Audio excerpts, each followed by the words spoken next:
تم المشروع، باقي أنا وأبي أمي اللي عندكم لهنا نتم الزواج. الساعة المباركة، أنا موافق، ورشة بعد موافقة. على هونك يبا.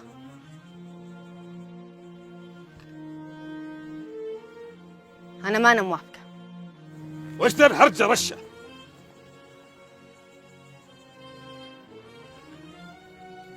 يبا أنا اتفقت ويا شاهين إن مهري راس فزاع، وهو قبل ووافق.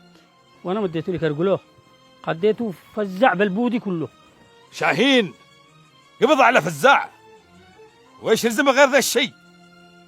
يلزمه يأكد لي إن هذا هو فزاع. كل علة وراه لسان الشخضراء، والله يبلاش من قلة العلوم.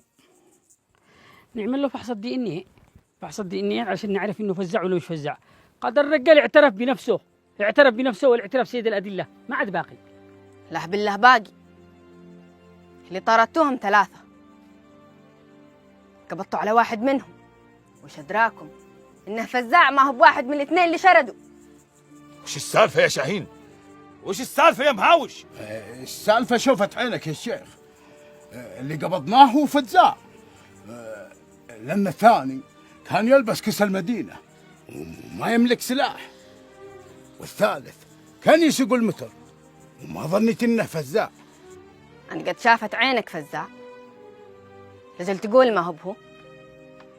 انا متاكد انه فزاع، انا متاكد، ما معك للبعساس. وش اللي خلاك متأكد؟ بطريقتي انت لك داخل، ضروري تعرفي كل حاجه. إيه؟ يلزمك تثبت لي إنه فزاع، لا تنسى إنه مهري اللي طلبته منك، واتفقنا تجيب لي راسه. وإن ما تبى انسى سالفة الاتفاق اللي بيننا. وش رايك بهرج رشة؟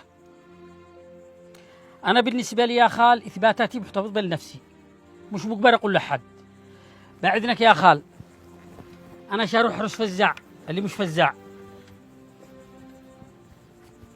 هاوش أنت يا شيخ من علمتني إن المجالس أمانات، وإن الرجال يحفظ السر.